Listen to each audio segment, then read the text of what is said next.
privilegio estar aquí. Hay muchas cosas de la palabra de Dios que no entendemos. Y no porque sean difíciles, porque la Biblia es una revelación, sino porque somos tardos para oír y cachazudos para entender. Somos lentos para entender. Y hay tantas cosas que los creyentes no entendemos.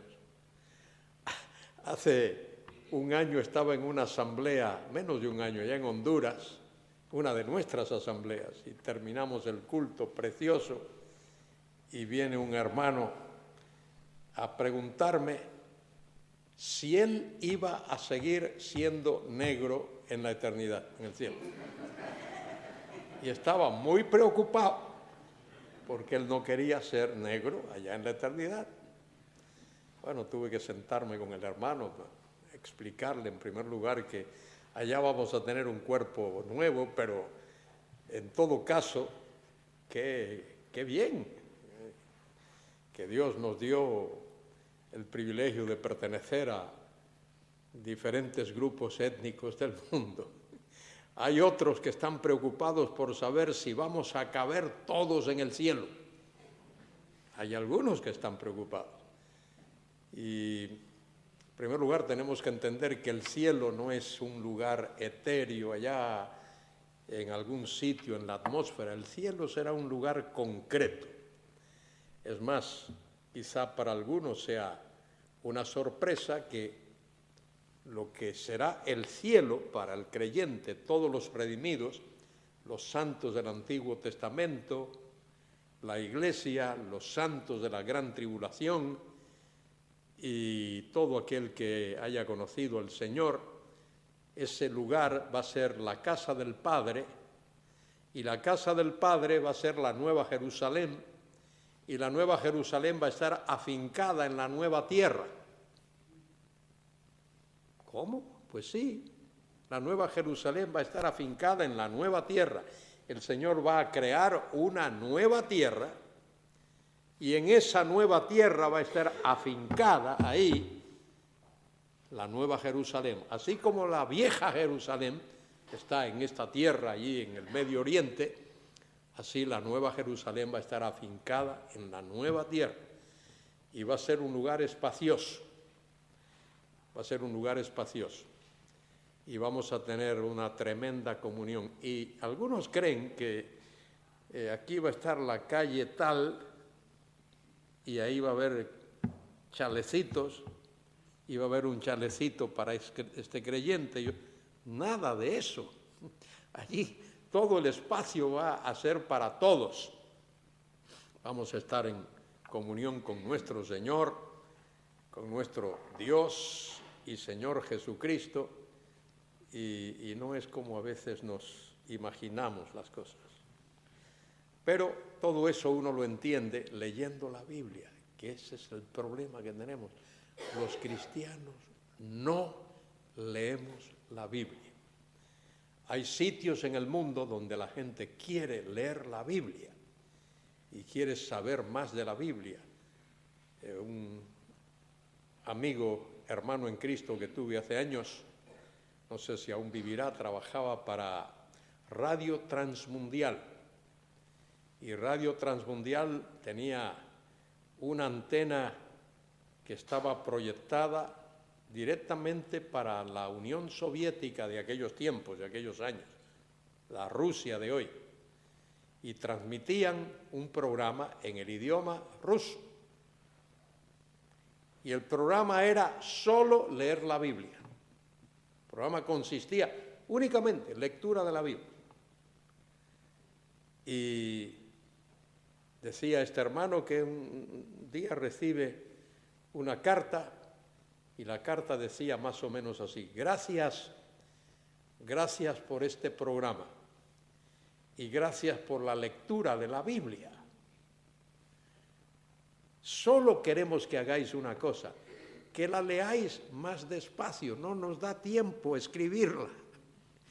No tenían un libro como tenemos nosotros, ellos tenían que escribir lo que oían Hoy vamos a leer el Evangelio según San Juan, tal, y buscaban su papel y bolígrafo, lápiz, lo que fuese, y escribían.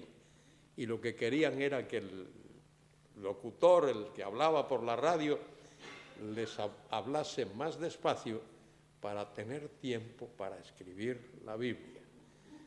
Y hablamos tanto, hacemos tanto alarde de la Biblia y lo que significa, pero la leemos tan poco. Y sabemos que es lámpara a nuestros pies y lumbrera a nuestro camino, pero la leemos poco. Y sabemos que es la palabra de Dios que vive y permanece para siempre, pero la leemos poco. Y sabemos que toda la Escritura es inspirada por Dios y es útil para enseñar, para redarguir, corregir en justicia, para que el hombre de Dios sea perfecto, pero la leemos poco. Y sabemos que es para nuestra santidad. Padre, santifícalos en tu verdad, tu palabra es verdad, pero la leemos poco. Debemos de invertir más tiempo leyendo la Biblia, sencillamente leyéndola, y aprenderíamos muchísimas cosas si solo invirtiésemos tiempo leyendo la Biblia. Os digo lo siguiente, quizá os confiese lo siguiente. Hay pasajes de la Biblia que me he leído muchas veces, muchísimas veces, el mismo pasaje. Y cada vez que lo leo, hay algo nuevo ahí que no había visto. Hay alguna lección que Dios quiere enseñarme a través de ese pasaje que no había observado antes. Gracias a Dios que su palabra es un manantial inagotable. Nunca aprenderemos todo lo que hay que aprender de las Escrituras. Más y más y más y más. Y por eso tenemos que leer asiduamente la palabra. Bienaventurado el varón que no anduvo en consejo de malos, ni estuvo en camino de pecadores, ni en silla de escarnecedores se ha sentado, sino que en la ley de Jehová está su delicia y en su ley medita de día y de noche. Y ya sabéis el resto, será como árbol plantado junto a corrientes de agua, que da su fruto en su tiempo y su hoja no cae, y todo lo que hace prosperará. Gloria a Dios por su palabra, hermanos, leer la palabra. Mateo 24. Esta mañana terminé en el versículo 8. Y todo esto será principio de dolores. Pero hay que añadirle ahí dolores de parto, que es la palabrita que aparece en el texto original. No es un dolorcito de cabeza, no es un dolorcito de muelas, es dolores de parto. Y eso describe la gran tribulación, esos dolores de parto. Y al final de la gran tribulación, justo al final, el Señor viene a la tierra. Su segunda venida, no el rapto. Ya el rapto ha ocurrido. Ya cuando estos acontecimientos tengan lugar, ya el rapto habrá ocurrido. Antes, años antes, tiempo antes. El Señor vendrá. Aquí se va a describir la segunda venida de Cristo. Al final de la gran tribulación, Cristo viene. Quizá deba para vuestra comprensión y para la mía también, para bendición, hay algo de lo que se habla en la Biblia. En el Antiguo Testamento se le llama el día de Jehová. En el libro del profeta Joel se habla del día de Jehová. La primera mención de esa frase aparece en Amós 5:18. ¿Por qué deseáis el día de Jehová? Dice allí, Amós, será de tinieblas y no de luz. En el libro de Sofonías, capítulo 1, aparece varias veces, versículos del 14 al 17. El día de Jehová. ¿Qué es el día de Jehová? Es un periodo largo de tiempo, día de Jehová, que incluye varios acontecimientos. Fíjense los acontecimientos que están incluidos en el día de Jehová. El día de Jehová comienza con los juicios de la gran tribulación. Día de Jehová, los juicios de la gran tribulación. Al final de esos juicios tendrá lugar la venida, segunda venida de Cristo a la tierra. Y debo añadir, en paréntesis, que esa segunda venida de Cristo será visible. Lo dice allí en Apocalipsis 1:7, todo ojo le verá. Será visible, será corporal.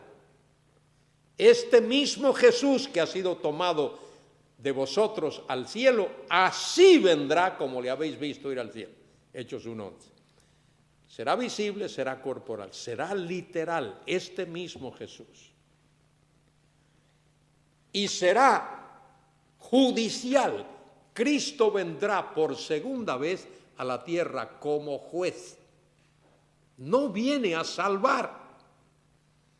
Cristo no vendrá por segunda vez a salvar a nadie. No viene por segunda vez a salvar. Ya vino a salvar. Ya murió para salvar. Ya dio su vida. Derramó su sangre para salvar. Él viene para juzgar. Lo dice allí al final del capítulo 9 de Hebreos. Él viene por segunda vez sin relación al pecado, dice allí en Hebreos 9:27. De manera que será visible, será física, será corporal, será literal, será judicial, será cataclísmica, será histórica. Tremendo acontecimiento cuando Cristo venga a la tierra por segunda vez. De manera que el día de Jehová, en el Antiguo Testamento, que de paso en el Nuevo Testamento se le llama el día del Señor, porque la palabra griega Kyrios, que significa Señor, equivale a Jehová. Solo que Kyrios es griego y Yahvé o Jehová es hebreo, pero es lo mismo. Esa frase se menciona como 3 o 4 veces en el Nuevo Testamento. Pablo la menciona en 1 Tesalonicenses 5, habla del día de Jehová, vendrá como ladrón en la noche. Habla en 2 Tesalonicenses 2:3, habla del mismo acontecimiento. Pedro lo menciona en 2 de Pedro 3:10, allí lo menciona, que el día de Jehová vendrá y los cielos serán destruidos y la tierra, los elementos ardiendo serán quemados. Y se menciona otra vez, se menciona en Apocalipsis 1:10. Dice Juan que él estaba en el día de Jehová, que no era el domingo, el día del Señor, no era el domingo, era ese día de Jehová.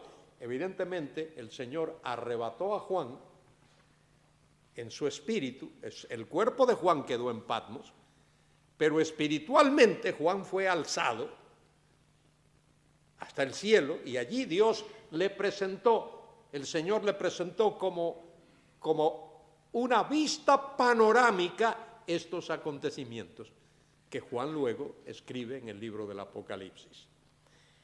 De manera que día de Jehová o día del Señor comienza con los juicios de la gran tribulación, que vamos a ver ahora, y al final de ese juicio Cristo viene, y esa será su gloriosa segunda venida. Y es el plan de Dios. Y cuando Él venga a este mundo, Él viene a reinar. Plan de Dios desde la eternidad. El propósito de Dios, el propósito eterno de Dios ha sido manifestar su reino dentro del tiempo y dentro de la historia. Mire, Dios es Rey eterno, nadie duda eso, la Biblia lo dice, nadie que crea las Escrituras duda. Dios es Rey eterno.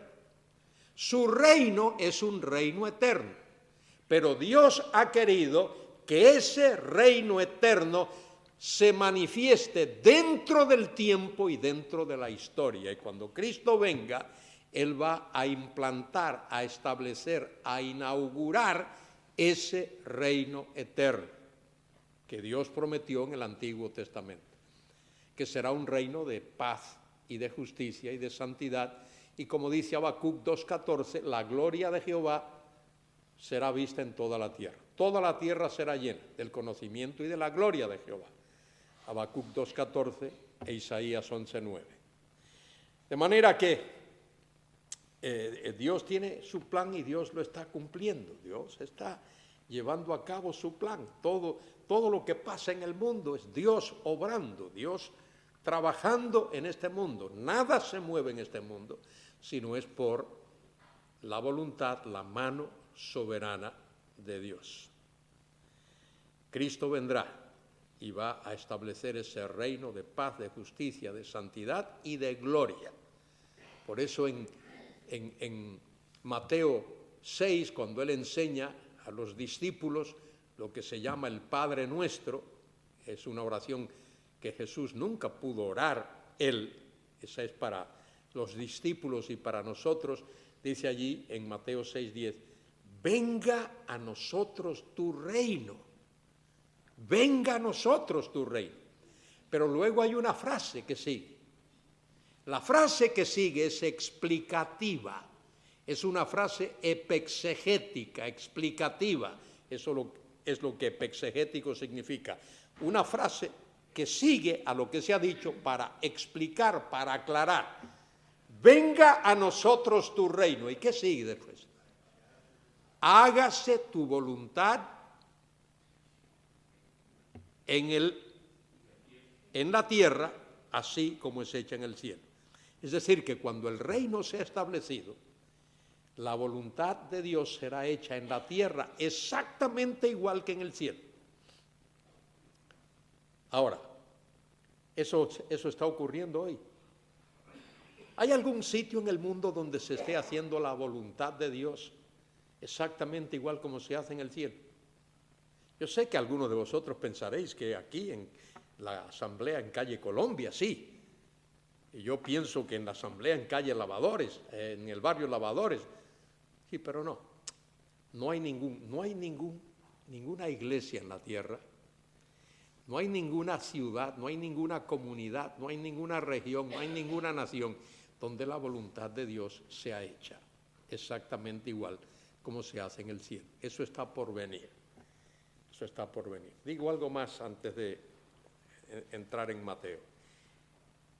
En todo el Antiguo Testamento, desde Génesis hasta Malaquías,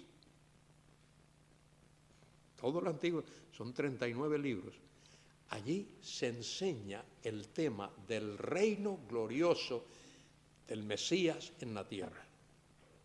La enseñanza del reino aparece en todos los libros del Antiguo Testamento, de Génesis a Malaquías. Algunos creen que solo aparece en Apocalipsis 20. No. Aparece en todos los libros del Antiguo Testamento. Apocalipsis 20, del 1 al 7, solo contribuye a esa enseñanza que ese reino va a durar 1000 años. Pero todos los demás aspectos, tú lees Isaías, y ahí está, cómo el becerro y el león pasarán juntos. Pongo un becerro y un león hoy a comer hierba juntos. Ponlo, a ver qué va a pasar. Que un lobo y un cordero van a estar juntos. Ponlo a ver si es verdad. Que un niño va a poder jugar en la cueva de un áspid, de una culebra. A ver si alguien se atreve. No, eso no está ocurriendo ahora. Eso va a ocurrir cuando el Rey Jesucristo venga. Lo que ocurre es que, como dije esta mañana, la hermenéutica es importante. Hay que interpretar las Escrituras históricamente, gramaticalmente, contextualmente, lo cual significa literalmente. No hay otra manera de interpretar la Biblia. La Biblia hay que interpretarla literalmente. ¿Qué significa eso? Que uno interpreta las figuras de dicción literalmente. No así como creemos, pero sí que las interpretamos literalmente, porque toda figura tiene un equivalente en todos los idiomas. La figura tiene un equivalente. Si tú dices que en un partido de fútbol un equipo se defendió como un león, bueno, tú no viste allí leones, pero tú sabes cómo se defiende un león. Entonces, eso es un equivalente. En castellano tenemos una riqueza literaria tremenda. Yo uso como ejemplo eso de morirse de. En castellano uno se muere de tantas cosas. Mire, uno se muere de hambre, de sed, de frío, de calor, de miedo, de risa.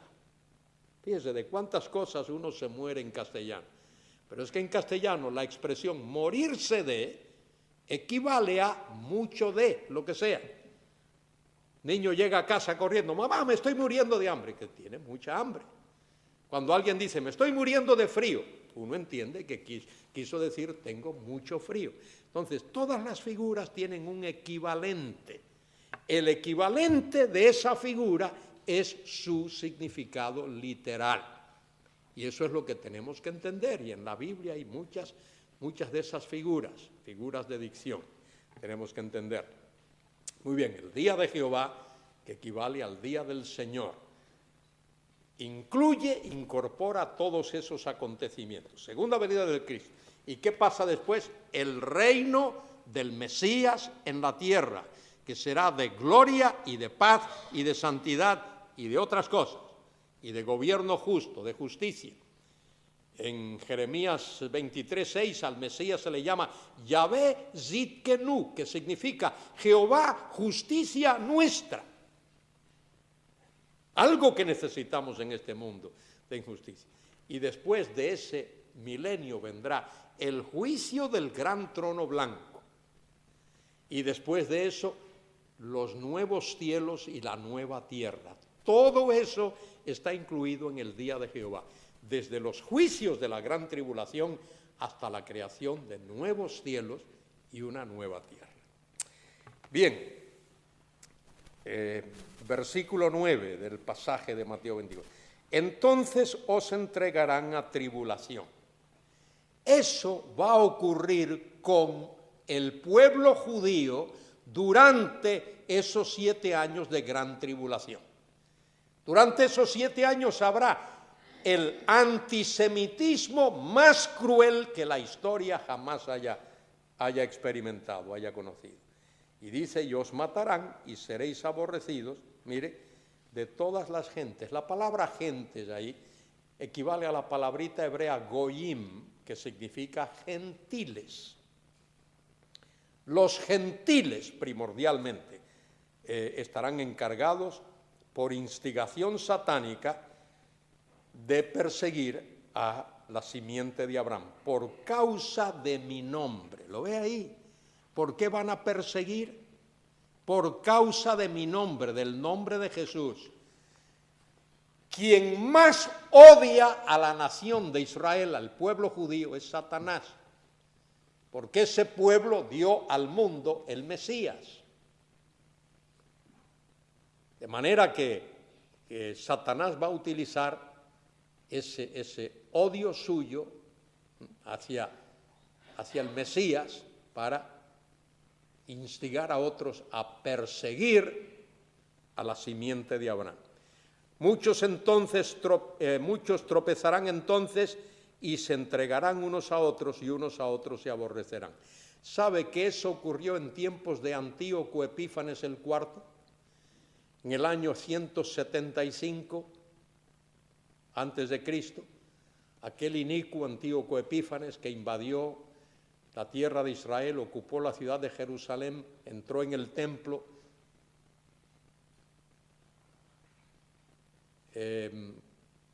construyó, levantó una estatua de Zeus en el lugar santísimo, sacrificó un cerdo o cerda sobre el altar del sacrificio. Pero en aquel tiempo de Antíoco Epífanes, para autoprotegerse, eso está en la historia, podéis leer a Flavio Josefo, Historia de los Judíos, esto lo describe Flavio Josefo. En ese tiempo, judíos se delataban, se entregaban unos a otros para evitar ser perseguidos. Bueno, eso va a ocurrir a escala mayor en los últimos tiempos. Y muchos falsos profetas se levantarán y engañarán a muchos. Y esos falsos profetas seguramente surgirán del mismo pueblo judío en esos tiempos. Y dice el texto, y por haberse multiplicado la maldad, el amor de muchos se enfriará. Y este versículo 13 causa problema a algunos. Dice el texto, mas el que perseverare hasta el fin, éste será salvo. Porque muchos creen que la palabra salvo o salvar siempre significa lo mismo. No siempre significa lo mismo. Ninguna palabra por sí sola tiene significado. Toda palabra en cualquier idioma hay que entenderla a la luz del ambiente, del contexto en la que se usa. La palabra salvo a veces significa librar físicamente. Un ejemplo clarísimo de eso es Mateo 14, cuando Pedro osadamente le dice al Señor, si eres tú, haz que yo camine sobre las aguas. El Señor le dijo a Pedro, ven, y Pedro bajó del barco y comenzó a caminar. No sé cuántos pasos daría Pedro, pero algunos dio, y de pronto Pedro comenzó a hundirse. Y gritó desesperadamente, con las fuerzas de sus pulmones, toda la fuerza, Señor, ¿qué? Sálvame, llévame al cielo. ¿Eso fue lo que quiso decir Pedro? No. Sálvame quiere decir que ahí, líbrame de ahogarme. Eso es lo que Pedro quiso decir. Líbrame de ahogarme. Y el Señor lo cogió por la mano y lo levantó y luego lo llevó al... Interesante, ahí el Señor le dijo a Pedro, ¿por qué dudaste, hombre de poca fe? La palabrita griega ahí, hombre de poca fe es una sola palabra. Oligopistis, de poca fe. Y uno puede criticar a Pedro. Pedro era hombre de poca fe. Pero ¿sabes una cosa? En el barco había 11 hombres más que eran hombres de ninguna fe. Pedro era hombre de poca fe, pero los que quedaron en el barco eran hombres de cero fe, porque ninguno de ellos se atrevió a hacer lo que hizo Pedro. No critiquemos al pobre Pedro, no lo maltratemos mucho. Bueno, dice ahí, el que perseverare hasta el fin será salvo. Eso significa, el que perseverare hasta el fin será librado. Nadie es salvo perseverando. La Biblia no dice eso en ningún sitio. Uno es salvo por la fe en Cristo. Uno es salvo porque ha creído en Cristo. A veces se usa la expresión, los que le obedecen, pero obedecerle es el mandato de creer. Entre paréntesis, creer no es una opción, es un mandato de Dios. Cuando prediquemos el Evangelio, seamos enfáticos. Dios no da una opción. Si quieres, cree. Si no te da la gana, no creas. No, Dios manda al hombre a creer. Hechos 17, 30 y 31. Los tiempos de esta ignorancia, Dios los ha disimulado. Pero ahora manda a todo hombre, en todo lugar, que se arrepienta. Manda, porque Él ha establecido un día en el cual juzgará al mundo con justicia por aquel varón a quien Él designó, a quien Él dispuso, a quien Él puso, a quien Él predestinó, delegó. Todas esas palabras se podían traducir por el vocablo griego que aparece allí. Dios manda a todos a arrepentirse. Es un mandato de Dios. No es una opción, si quieres lo haces, si no, no. Dios manda. Y el que no cree está desobedeciendo. Cuando el carcelero le preguntó a Pablo y a Silas, señores, ¿qué debo hacer para ser salvo? Pablo y Silas contestaron, modo imperativo, cree en el Señor Jesucristo. Mandato. No es una opción, es un mandato. Y el hombre que no cree está desobedeciendo a Dios. Jesús dice allí en Juan 16, 7 en adelante, cuando venga el Espíritu, Él redarguirá al mundo de pecado, de justicia y de juicio. Y luego dice, de pecado porque no cree en mí. Entonces, creer no es una opción, es un mandato de Dios. Y el que no quiere creer está desobedeciendo a Dios. Y el que se desobedece a Dios tiene que acarrear las consecuencias. De manera que aquí, más el que perseverare hasta el fin, significa lo siguiente. Cuando Cristo venga a la tierra por segunda vez, va a encontrar personas como nosotros, vivas, que han creído. Y otros que no han creído. Y esos que han creído han pasado por ese periodo de la tribulación, y el que llegue vivo al final de esa tribulación, va a entrar en el reino del Mesías. El que perseverare hasta el fin, el que quedase vivo hasta el fin, va a ser librado. ¿Para qué? Para que entre en el reino, para que reine con el Mesías en su reino. Por haber nacido de nuevo, porque nadie que no haya nacido de nuevo puede entrar en el reino. Eso fue lo que Jesús le dijo a Nicodemo. El que no naciere de nuevo no puede entrar en el reino. Muy bien. Y mire otro texto que a veces confundimos también. Versículo 14. Y será predicado este evangelio del reino. ¿Cuál es el evangelio del reino? El mismo que predicó Juan el Bautizador, Mateo 3:2, el mismo que predicó Jesús, Mateo 4:17, el mismo que predicaron los apóstoles, Mateo 10:7, arrepentíos porque el reino está a punto de ser establecido. Ese es el mensaje. El evangelio del reino es un llamado al arrepentimiento. Y arrepentimiento ahí es la palabrita en el texto, metanoia. Cambiar de manera de pensar, cambiar de rumbo, cambiar de actitud, que equivale a creer. Arrepentimiento y fe van juntos. Una cosa implica la otra. El que pone fe se arrepiente, y el que se arrepiente es porque ha puesto fe. Tú no puedes hacer uno sin lo otro. Tú puedes decir, salgo de Vigo y voy a Pontevedra. Pero tú no tienes que decir eso.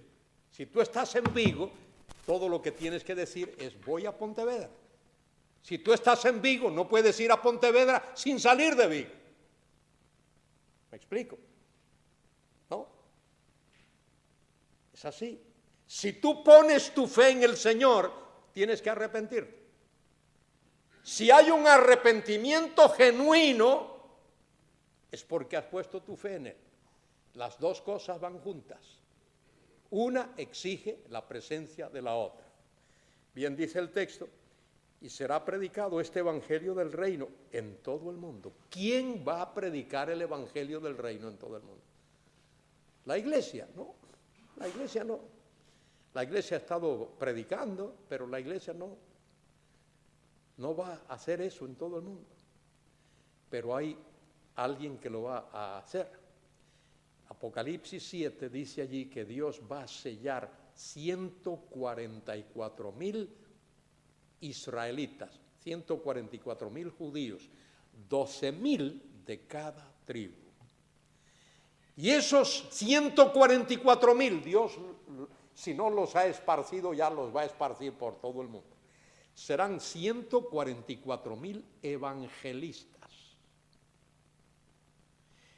Que en el capítulo 14 del Apocalipsis se describe otra vez, dice que son vírgenes, es decir, hombres que no se habrán casado y tendrán movilidad, no tendrán, en el buen sentido de la palabra, la carga de una familia, Podrán, pero Dios ha hecho algo. Mire, Dios ha esparcido al pueblo judío por toda la faz de la tierra. Ahora se está hablando de que algunos los van a hacer de nuevo ciudadanos españoles, sefarditas. Pero hay judíos en todas partes del mundo, están desparramados, regados. En la China hay judíos. ¿Y qué idioma hablan? El gallego. ¿Qué idioma hablarán? ¿Qué idioma hablarán?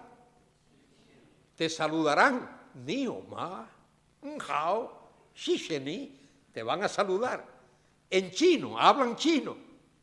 Y conocen la cultura china. Y en el Japón hay judíos. Esto lo dice los libros de los anales de las Naciones Unidas. En el Japón hay judíos. En todos los países del Asia hay judíos. En todos los países que una vez fueron la Unión Soviética hay judíos. Aquí en España tenemos, en Brasil, en la Argentina, en Chile, en todos los países que he visitado del mundo. He visitado los 20 países de Sudamérica. En todos hay judíos. Miren la inteligencia divina y el plan de Dios. Dios los ha distribuido. Cuando Dios salve a esos 144,000, porque miren al Mesías, no tendrán que aprender un idioma, no tendrán que aprender una cultura, ya la conocen. El judío que nació en Brasil habla el brasileiro y conoce la cultura de Brasil. El que nació en la Argentina te usa el che y te habla en argentino, y el que haya nacido aquí en Galicia pues te habla el galego. Dios los ha esparcido, y en Portugal también hay sus... Menos mal, pues allí también hay, en todos los sitios de la tierra. Y Dios los ha distribuido para que cuando llegue ese momento puedan evangelizar, puedan proclamar el evangelio del reino al pueblo donde nacieron, la cultura donde han nacido, en el idioma en el que han nacido. Se predicará este evangelio del reino en todo el mundo para testimonio de las naciones. Testimonio de las naciones, de los goim, de los gentiles. Y entonces vendrá el fin. En su gran misericordia, en su compasión tremenda, Dios va a permitir que ese evangelio del reino sea proclamado en todo el mundo. Ahora vienen unos versículos bastante dramáticos aquí. Versículo 15. Por tanto. Ese por tanto significa sobre la base de todo lo que os he dicho. Cuando veáis en el lugar santo la abominación desoladora. La abominación desoladora no es un sacrificio de animal, no es un cordero, no es no. La abominación desoladora, cuando veáis en el lugar santo la abominación desoladora de la que habló el profeta Daniel, es la presencia misma del anticristo allí. El anticristo va a hacer acto de presencia allí y se va a autoproclamar Dios y va a exigir a los seres humanos que lo adoren como si él fuese Dios. Esto lo explica Pablo en 2 a Tesalonicenses 2. Abominación desoladora de la que habló el profeta Daniel. El que le entienda. Por eso dije que el libro de Daniel es imprescindible para entender esta profecía. Ahora, fíjese que esto tiene que referirse, esto que sigue, al pueblo de Israel, no a la iglesia. Entonces, los que estén en Judea huyan a los montes. Si tú lo haces referir a la iglesia, estás alegorizando y tienes que alegorizar Judea también. No, ahí está hablando de pueblo judío, los que estén en Judea, huyan a los montes, huyan a los montes. El que esté en la azotea no descienda para tomar algo de casa. El que esté en el campo no vuelva atrás para tomar su capa. Mas hay de las que estén encintas y de las que críen en aquellos días. Mire, porque orad pues que vuestra huida no sea ni en invierno, porque el invierno allí es cruel, es duro, ni en día de reposo. Si esto se refiriese a la iglesia, eso de ni en día de reposo tendría sentido. Día de reposo es porque al judío solo se le permitía caminar la distancia del templo al monte de los olivos, no podía ir más lejos en el día de reposo, en el sábado, porque si no estaba violando el sábado. Y dice el texto, versículo 21, mire por qué, porque habrá entonces gran tribulación. Tremenda expresión. En el texto es un atributivo, habrá tribulación la grande, enfático. Habrá tribulación la grande. ¿Por qué? Cual no la ha habido desde el principio del mundo hasta ahora, ni la habrá. No se parecerá en nada al diluvio. Y mire que el diluvio fue tremendo. Habrá una tribulación cual no la ha habido jamás sobre la tierra. No se parecerá en nada a las persecuciones de los tiempos de Hitler y de Mussolini, ni en nada a las persecuciones en los días de César Nerón. Peor. Tan tremenda será esa tribulación, dice el texto, y si aquellos días no fuesen acortados, nadie sería salvo, nadie sería librado, es decir, nadie quedaría vivo. Será tan tremenda eso de que los días, si los días no fuesen acortados, me parece a mí, que no significa que los días serán de menos de 24 horas. No creo que esa es la cuestión, que Dios hará días de menos de 24 horas. Yo creo que lo que significa eso, que Dios no va a permitir que la gran tribulación dure más de 7 años. Porque si durase más de 7 años, habría una aniquilación de los habitantes de la tierra en esa situación. Algo que quise decir en esta mañana, pero no creo que lo dije bien, y quiero repetirlo, por lo menos para intentar decirlo mejor. La gran tribulación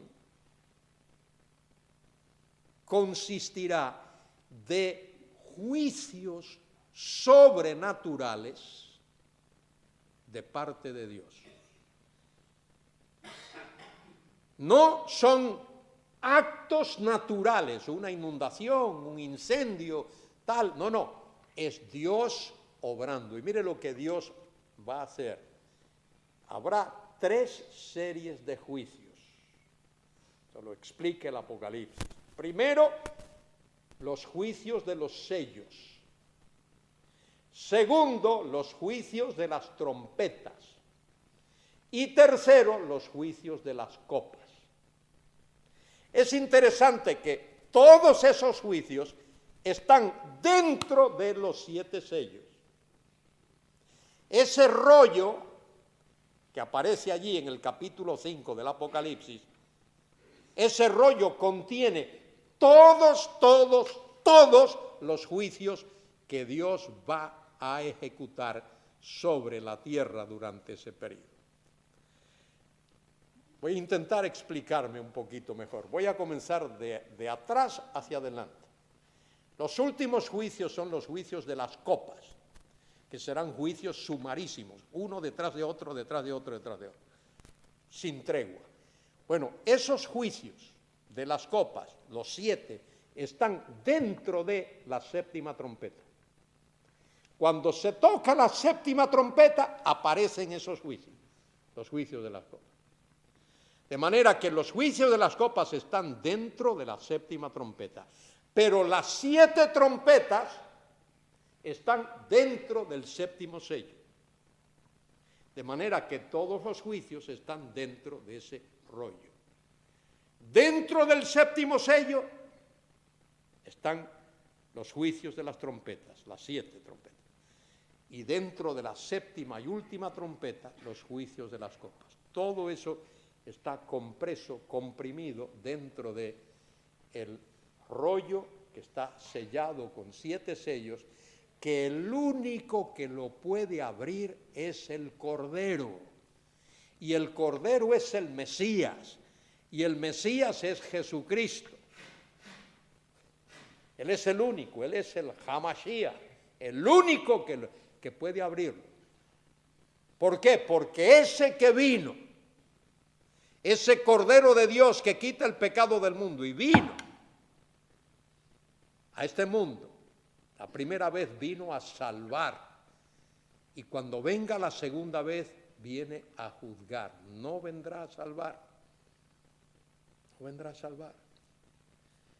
Y qué tremendo, Dios nos ha dado el privilegio como iglesia cristiana de proclamar las virtudes de ese que nos libró de las tinieblas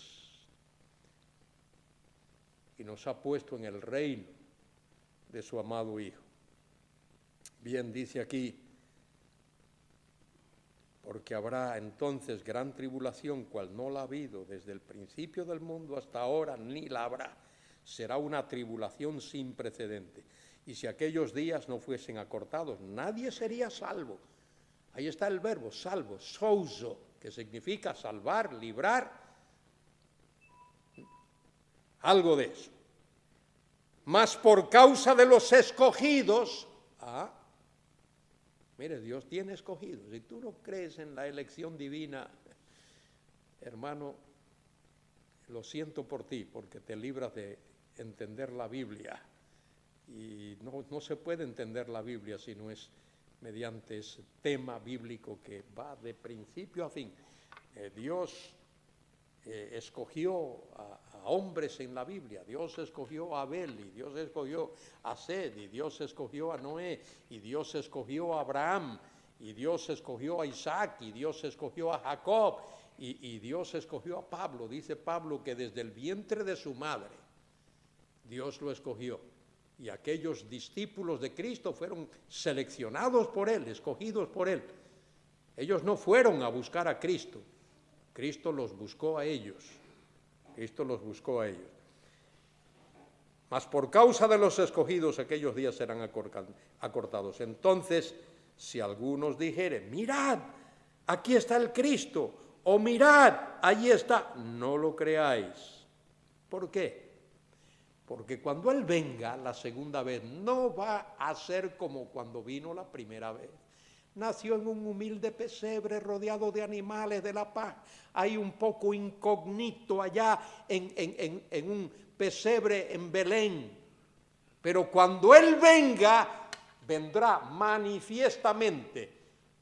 ¿Cómo comienza el libro del Apocalipsis? ¿Sabes cómo comienza? Exactamente así. Se llama la revelación de Jesucristo. Y revelación es descorrer las cortinas para que se pueda ver lo que está detrás. La segunda venida de Cristo será una revelación.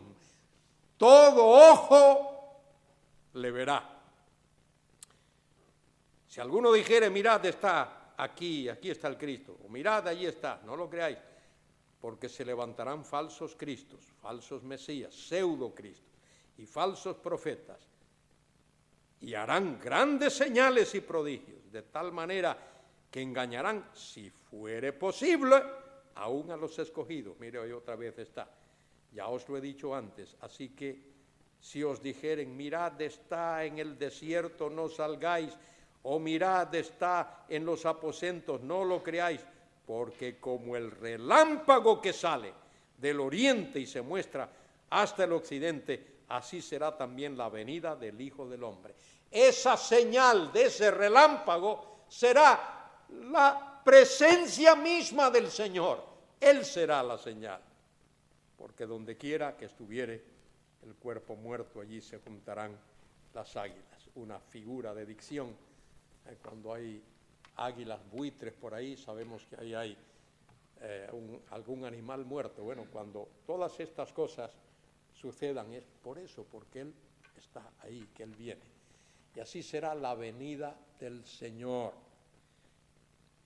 Yo creo que será un acontecimiento mundial, un acontecimiento que podría durar 24 horas para que todo el mundo lo vea.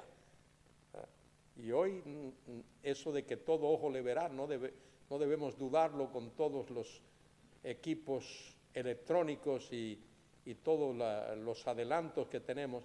Pero yo creo que va a ser un acontecimiento universal. Todo ojo lo va a ver. Y será como ese relámpago que sale del oriente hasta el occidente.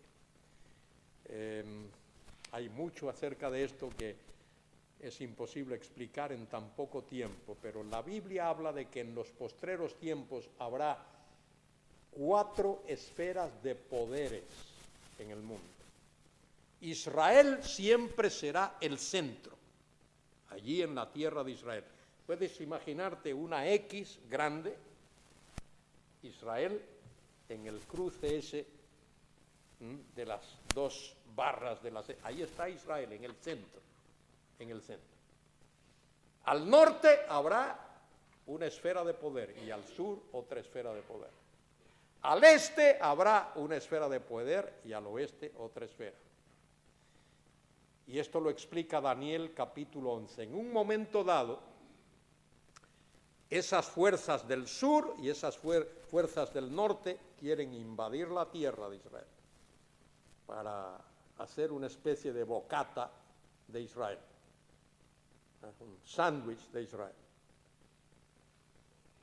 Eso está pensando el hombre. ¿Sabe lo que hace Dios? Dios hace que el anticristo con su ejército del oeste venga, invada al sur, todos esos países árabes, y capture todo eso, y marche a Jerusalén e implante su cuartel general allí.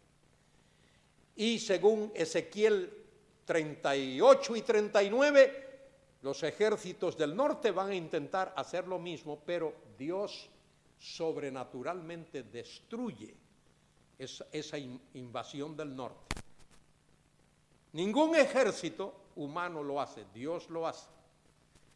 Y cuando eso ocurre, el anticristo se queda sorprendido, se asombra. ¿Y esto qué ha pasado aquí? ¿Quién destruyó el ejército del norte? Yo no fui, ¿quién sería? Y esto lo pone un poco nervioso. Entonces viene la invasión del oriente, todos esos ejércitos de la China, de Japón, del Asia, qué sé yo de dónde, una gran multitud. Y dice la Escritura allí en Apocalipsis 16 que el río Éufrates se seca sobrenaturalmente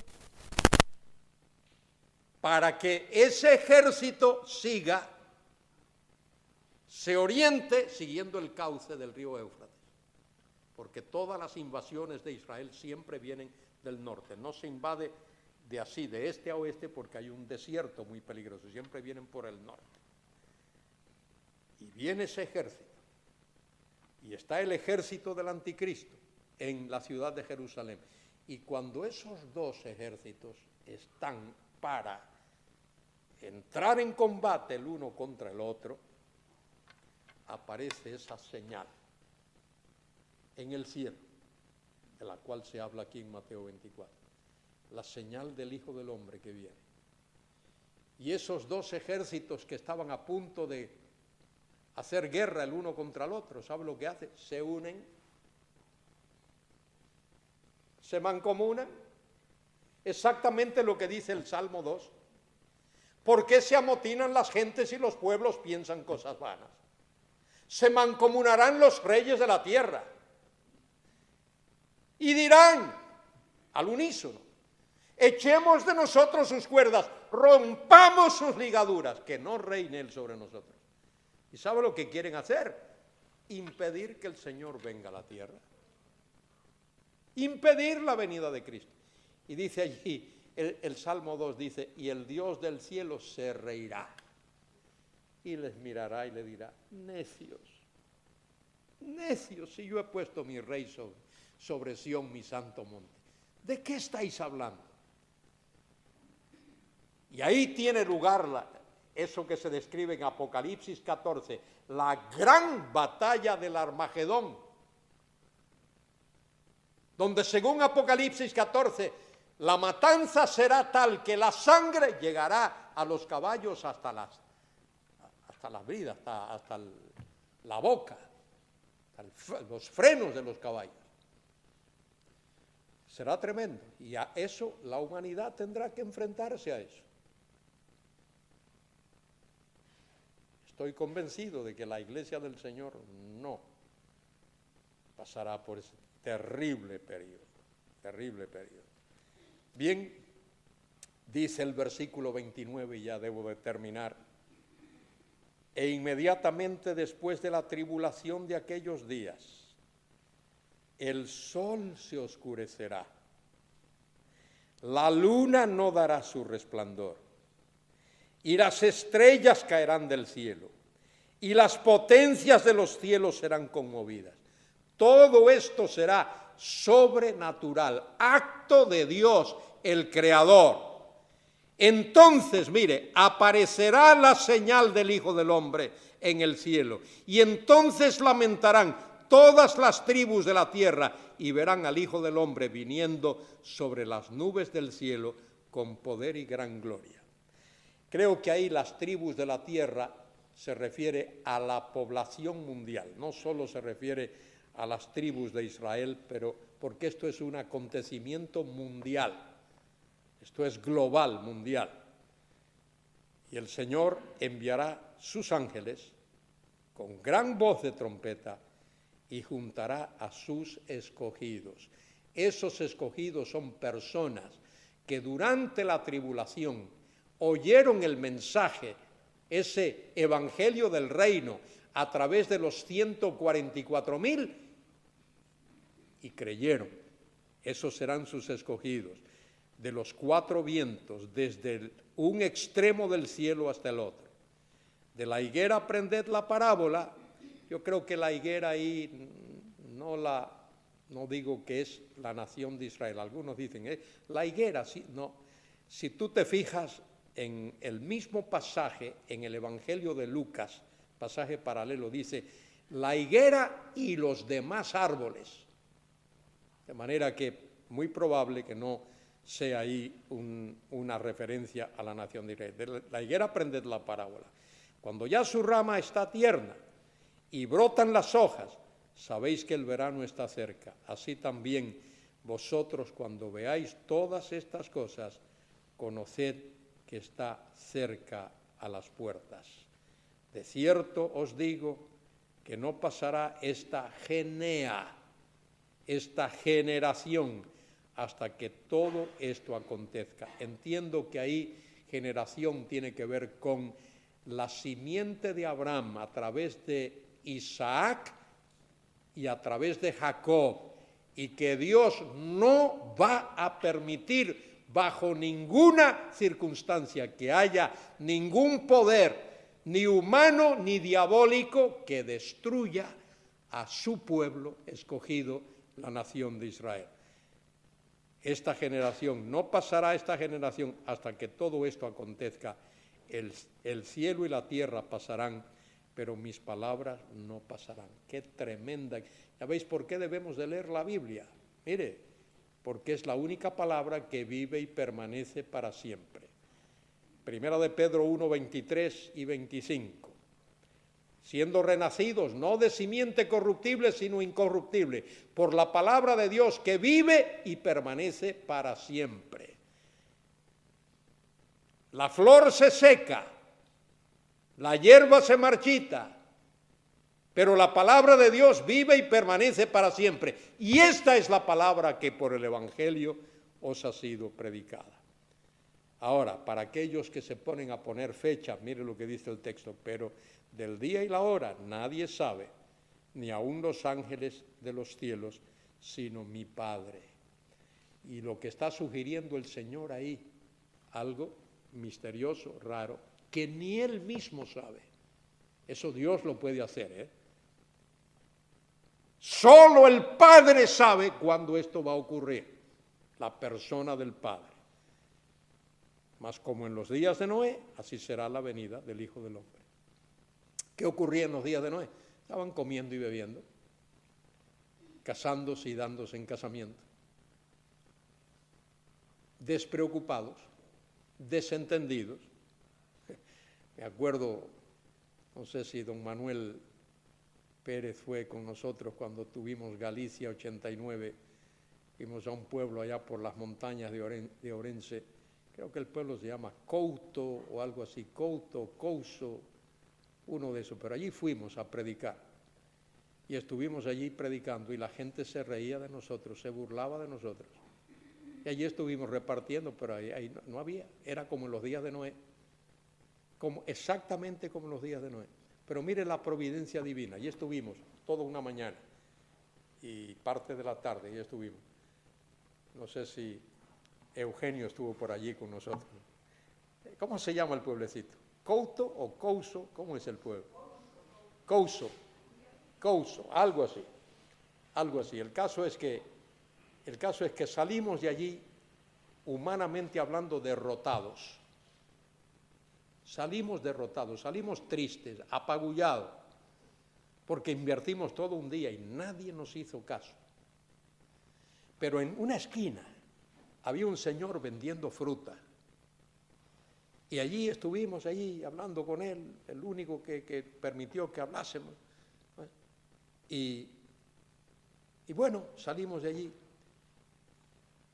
Al día siguiente, o al otro día, vamos a Cinzo da Limia a poner nuestras mesas y hacer nuestro trabajo de evangelización. Y cuando estamos colocando nuestras mesas, viene un camión y dice alguien, ahí no. Yo dije, vaya, ya nos cayó otra vez la cosa. Y sale el señor y dice, no, vengan, que le voy a dar el sitio que yo tengo alquilado, es mío. Era el señor de allá, de Couso, allí estaba ese hombre y nos prestó su sitio y allí predicamos en Cinzo da Limia, repartimos folletos y Biblias y Nuevos Testamentos y hubo una señora que compró una Biblia y leyendo la Biblia, esa señora de Berín se convirtió. Y hace como 4, 5, 6 años por ahí fue bautizada allí en Calvos de Bande. Para mí aquello fue tremendo. Cómo Dios utiliza esas situaciones. Bueno, por ahí estuvimos. Los días de Noé. Así será la venida del Hijo del Hombre, porque como en los días antes del diluvio estaban comiendo y bebiendo, casándose y dándose en casamiento. Hasta el día en que no entró en el arca. No entró en el arca. Noé, personaje tremendo. 120 años predicando a toda una generación civil. Y solo su mujer y sus 3 hijos y sus nueras entraron en el arca. Y Dios cerró la puerta. Y comenzó a llover. Y el arca comenzó a flotar. Y honestamente no creo que después nadie tocó la puerta del arca para que Noé le abriese. Eso de que no, algunos evangelistas, no, que la gente luego tocó. No, nadie tocó. Esa gente selló su propio destino, no quiso creer. Y sus cuerpos estuvieron flotando en las aguas del diluvio y perecieron. Y quizá muchos de ellos, las aves que podían volar, se los comieron. ¿Sabe cuántos días estuvo Noé dentro del arca? ¿Cuántos días estuvo Noé? ¿30 días? ¿60 días? ¿40 días? ¿Cuántos días? ¿Queréis saber? ¿O no? Sí. 371 días en el arca estuvo Noé, más de un año en el arca, hasta que el arca descansó, no en el monte Ararat, algunos dicen, en el monte, no, Ararat no es un monte, Ararat es una cordillera, no hay un monte que se llame Ararat, es toda una cordillera y sobre esa cordillera allí descansó el arca. Mire otro versículo, voy a leer este porque algunos ponen aquí a la iglesia, no tiene nada que ver con la iglesia. Entonces estarán dos en el campo, el uno será tomado y el otro será dejado. ¿Esa no es la iglesia? ¿Ese no es el rapto? Cuando el Señor venga a la tierra, habrá personas que habrán creído y van a entrar con el Señor en el reino. Y personas que no han creído y serán juzgados y muertos. Cuando dice ahí, entonces estarán dos en el campo, el uno será tomado. Ese que es tomado no es para arrebatarlo, es tomado para juicio. Y el que es dejado para que entre en el reino del Mesías. Dos mujeres se estarán moliendo en un molino. La una será tomada para juicio y la otra será dejada para que entre en el reino del Mesías. Velad pues, porque no sabéis a qué hora ha de venir vuestro Señor. Y todo el pasaje que sigue tiene que ver con esa advertencia. No sabemos cuándo Él ha de venir. La iglesia sabe que Él nos va a arrebatar en cualquier momento. El rapto es inminente. Y en un sentido estamos preparados para ese día, porque todo aquel que ha nacido de nuevo está preparado. El rapto, la palabra arpazo, el verbo arpazo, es arrebatar a alguien, incluso en contra de su voluntad. Fíjese, esa es la palabra que se usa allí en San Juan 10. El lobo viene ¿para qué? ¿Para qué? Para arrebatar la oveja, y la oveja le dice, lobito, llévame. ¿Qué hace la oveja? Resiste ser arrebatada.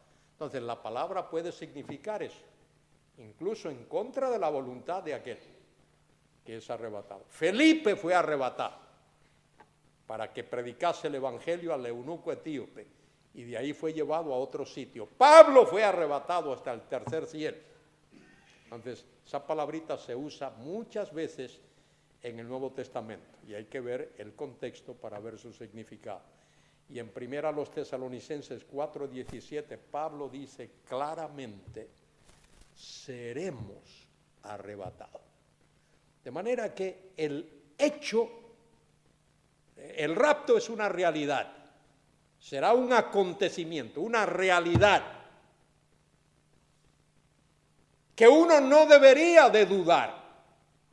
Uno podría tener dudas en lo que respecta al cuándo.